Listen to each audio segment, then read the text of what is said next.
تعمل انت كده؟ بلف الفطيرة عشان الجنب يستوي والجنب التاني لأ، فبلف عشان يستوي كله مرة واحدة.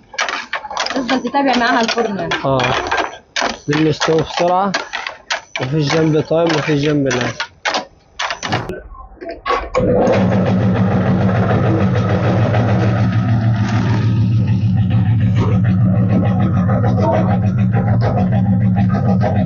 دي المرحلة التانية.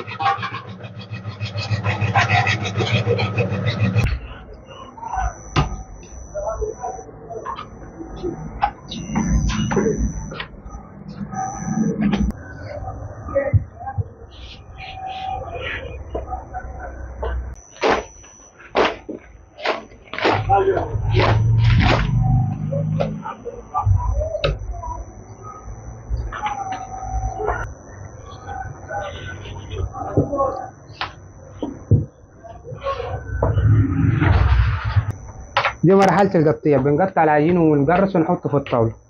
أنا بقطع العجين كده ووليد بيجرس العجين.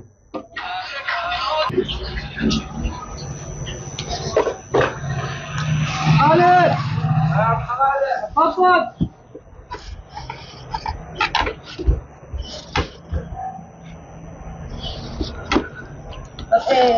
يعني لو ست بتعمله في البيت وعايز تديها نصيحة عشان يطلع كويس زي اللي احنا هنشوفه دلوقتي ده، ايه تمام. النصايح اللي نديها للستات عشان الست يطلع الفطير منها زي كده؟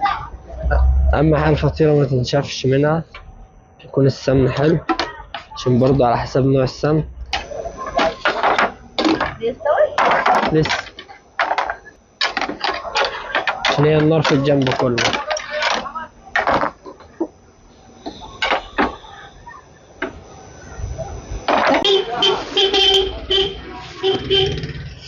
لازم ياخد شوية في الهواء ولا مش عادي شرط، وعايز يتباع؟ بس هو يتهوى. يعني انت لو عايز تبيع دلوقتي عادي تبيعه؟ انا هبيع الوقت منه. أكلة الصعايدة وعيلة الناس بياكلوها الجمعة أو الخميس، يعني حاجة حلوة. جبنة والعسل الأبيض بيمشي مع الفطير، وعيلة الناس بتاخد الجبنة ومع الفطير مع بعض. انت عارف ان دي الاكله اللي أكلة أساسية، الفطير ما يمشيش غير مع الجبنة القديمة والعسل.